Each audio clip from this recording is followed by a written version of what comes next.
Hai, kali ini kita ada di part 9. Kita lebih dekat dengan Apkar ya. Apkar melirik jam tangannya. 5 menit lagi jam 5 sore. Artinya sipnya hari itu selesai. Dibereskannya sapu dan kain pel yang sejak jam 8 pagi tadi bersamanya. Jalan pelan menuju ruang belakang khusus karyawan.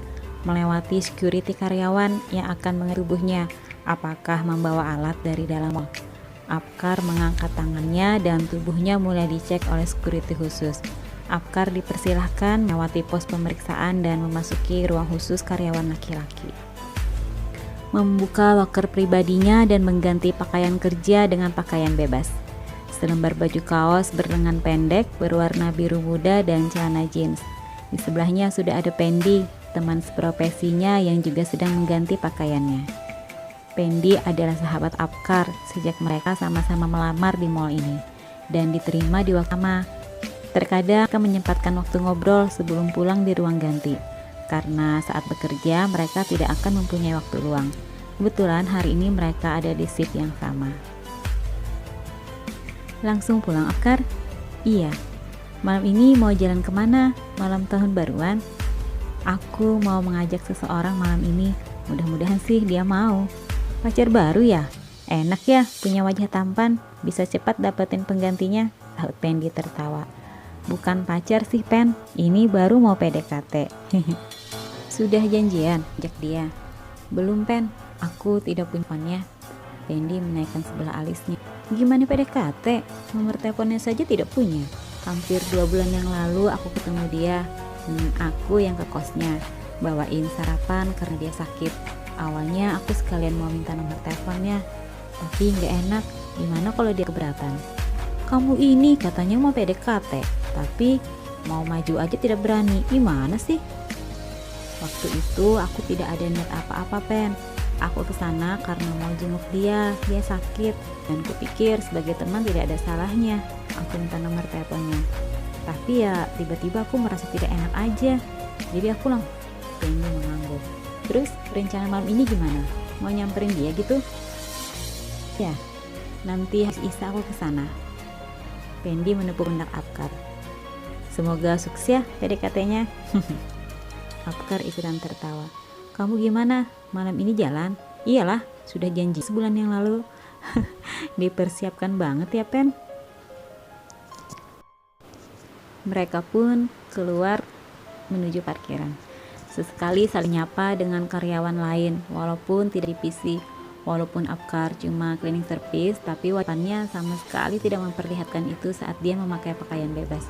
Apkar yang cool tetap akan tersenyum manis saat bertemu siapapun dan menyapa mereka yang dikenalnya.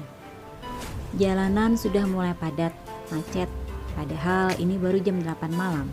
Ada yang naik motor bersama pasangan, keluarga, ada yang naik mobil bersama keluarga. Suara trompet mulai terdengar walau belum terlalu ramai. Apkar berada di antara suasana yang mulai bising itu. Sesekali ia harus memelankan laju motornya karena harus memberi lewat jalan beberapa petugas keamanan yang malam ini akan tugas ekstra ketat untuk mengamankan jalan dan mencegah terjadinya keributan, terutama titik-titik rawan pusat kota. Apkar mengendai motornya dengan rasa penuh percaya diri. Setelah pulang kerja, dia meyakinkan diri agar bisa maju untuk lebih dekat dengan Alia. Tubuh jangkungnya dilapisi baju kaos berwarna putih pucat dan celana jeans hitam. Apkar juga helm cadangan agar nanti saat berjalan bersama Alia, mereka tetap menjaga kewajibannya sebagai pengendara yang taat peraturan. Tiba di kos Alia, Apkar mematikan mesin motornya. Dengan langkah pasti mendekati pintu yang setengah buka. Perlahan diketuk pintu karena Apkar melihat ada Mbak Cici, salah satu penghuni kos itu sedang duduk di ruang tamu bersama temannya. Assalamualaikum. Waalaikumsalam, sambil menoleh pada Apkar. Oh, silahkan masuk. Iya, bisa ketemu sama. Belum sempat Apkar menyebut nama ayah, Mbak Cici sudah berteriak di ujung tangga. Yanti, ada tamu. Siapa? Apkar. Dek, jantung aku berdetak. Loh, Mbak Cici, saya cari ayah. Tapi Apkar terasa tidak bisa lagi bicara. Ia bingung harus meralat omongan Mbak Cici.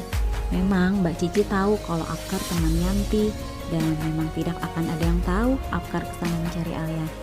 Dan sungguh, ini adalah sesuatu yang tidak diprediksi Apkar sejak awal. Ia lupa bahwa penghuni kos di sini tahu kalau dia teman Yanti, bukan teman Alia. Sejenak, Apkar hanyut dalam lamunannya. Ekor matanya menangkap sosok Yanti sudah berdiri di hadapannya. "Hai Apkar, sudah lama nggak main kesini. Duduk yuk," sapa Yanti. Apkar mengangguk. "Dari mana Apkar?" "Dari rumah teman, sekalian mampir ke sini. Bagaimana kabar kamu, Yan?" "Aku baik. Kamu?" "Aku baik juga." Apkar mendengar langkah kaki berlari dari tangga. Tubuh mungil perempuan yang dia cari sudah berdiri di dekatnya dan dengan cueknya membuka lemari es. "Hei," dia melihatku. "Hai, adakah Apkar?" Dia menyapu. "Iya Al, apa kabar?" "Baik Kak." Apkar tersenyum dengan penuh kebahagiaan. Benar-benar bahagia melihat Alia malam ini. Sudah hampir 2 bulan dia tidak menemuinya. Hanya dengan alasan yang tidak masuk akal. Aku tidak punya alasan untuk menemuinya. "Apkar." Wah, simbol ini menutup pintu lemari es dan duduk di depanku. Gayanya yang santai kenapa membuatku tegang. Aku ingin menyapanya, tapi sapaan apa ya yang pantas kuucapkan? Apakah langsung saja aku tawarkan malam ini agar bersedia pergi denganku? Ah, tidak, terlalu konyol. Atau apakah kamu sudah sembuh? Ah, semakin konyol. Ini 2 bulan.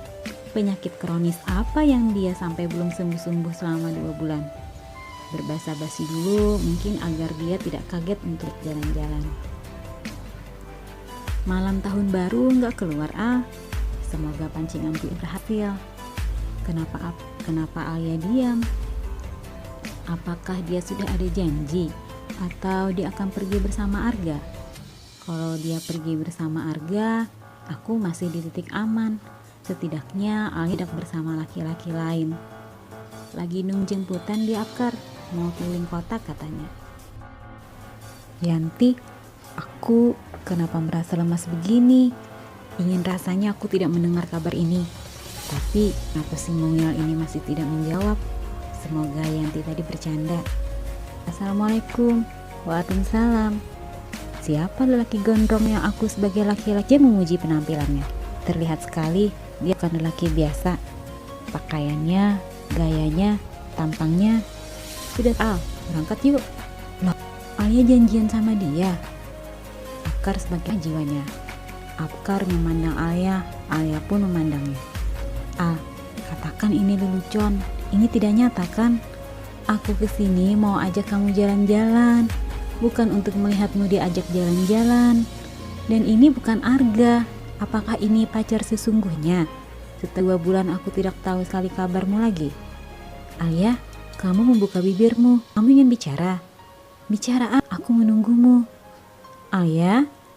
Monolog ini pun hanya dilakukan dalam batin Apkar. "Alia, kenapa makin dalam diammu? Aku mengganggumu. Maaf maafkan aku yang sudah terlalu percaya diri dan harap padamu. Kalau mau pergi silahkan." Kenapa mulutku ini? Kenapa aku malah memberikannya pergi? Kenapa aku tidak menahannya? Bukan seharusnya kamu menjawab dulu pertanyaan hatiku tadi? "Oh, maaf. Aku hanya bicara dengan hatiku. Kamu tidak akan mendengar, Alia." "Alia, kamu mau kemana?" Gadis itu bangun dari duduknya dan melangkah pergi ke lantai atas. Apkar hanya bisa diam. Sesekali pandangannya melihat ke pintu dan memandang lelaki yang menjemput Alia. Bodoh, kenapa aku bisa mendekati Alia? Lihat dirinya, seorang lelaki tampan, berkelas, bahkan pakaian pun branded seperti yang dipajang di store tempatku bekerja, yang hanya bisa aku pandang. Handphone yang dipegangnya, itu kan handphone terbaru yang dipajang di salah satu hal tempatku bekerja. Harganya sama dengan gajiku 1 tahun. Inikah sainganku? Untuk di sampingnya saja aku yakin, apalagi untuk bersaing. Ayah Apkar, kami misi dulu ya kak. Sapaan Sylvia mengagetkan lamunan Apkar. Alia lalu di depanku tanpa menoleh. "Ya, aku ingin melihat wajahmu sebelum kamu pergi." "Alia, Kenapa kamu menoleh ke motorku? Kamu ingin memperbandingkan motorku dengan mobil murah kekasihmu itu? Tidak jangan semakin membuatku rendah. Aku sudah merasa sangat kalah. Maafkan aku ya, yang sempat mengharapkan dekat denganmu. Sungguh, aku tidak ingin mencoba bersaing Ini kesalahanku. Aku tahu diri. Yanku permisi dulu ya. Jalanan sebentar lagi macet. Bisa-bisa aku pulang tahun depan. Yanti tertawa dan mengangguk. Hati-hati di jalan ya, Kar. Ada waktu sering-sering mampir ke sini. Biarpun kamu bukan kekasih sahabatku lagi, tapi kan kita masih bersahabat. Afkar mengangguk. Terima kasih ya. Afkar melewati parkiran depan kos. Tiba-tiba dia sadar, tadi Alia motorku. Mungkin dia tidak sedang menghinaku. Apakah berpikir aku akan menghabiskan malam ini dengan orang lain karena melihat 2 helm yang tersangkut di motorku? Afkar mendesah. Mungkin lain waktu aku berduda tidak terlalu patuh dengan tata tertib. Tidak memakai helm di malam khusus begini agar saya tidak memikirkan yang tidak tentangku. Tunggu, mana mungkin memikirkanku? Dia saja dijemput kekasihnya. Mana mungkin dia memikirkanku? Sambil melajukan motornya menuju pulang, Afkar terus saja melamun. Aku benar-benar tidak tahu diri, tidak mengukur siapa diriku. Bukannya saat pertama bertemu Alia, aku disuruhnya ngaca.